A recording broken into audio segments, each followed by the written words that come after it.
الشعب يريد إسقاط التطبيع. تقارب مغربي صهيوني يشعل فتيل غضب شارع الرباط.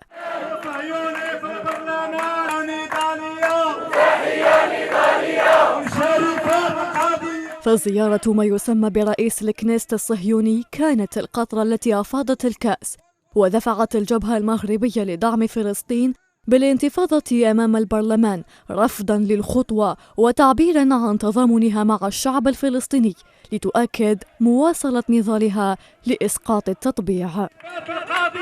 سنستمر في النضال حتى نسقط التطبيع، حتى تتحرر فلسطين وحتى يتحرر المغرب من الاستبداد. وطبعا كاين شي رهان خاوي يعني على هذه العلاقات مع كيان في مدخل وهو كيخرب.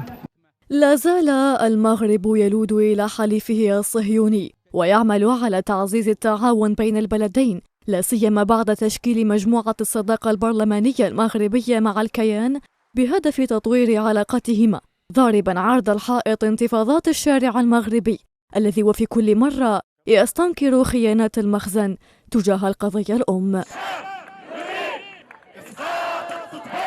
زيارة ما يسمى رئيس الكنيست إلى دولة الاحتلال المغربي تأتي في إطار العلاقات الوطيدة بين هذين الاحتلالين منذ عقود وليس اليوم فقط.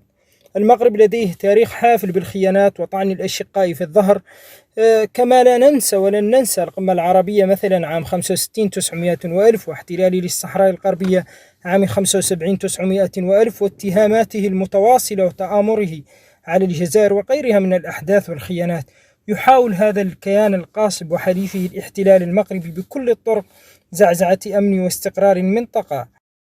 قطار تطبيع المغرب مع الكيان لا زال متواصل ليثبت للعالم مدى تواطؤ المخزن وتأييده للسياسة التي ينتهجها العدو الصهيوني اتجاه الشعب الفلسطيني.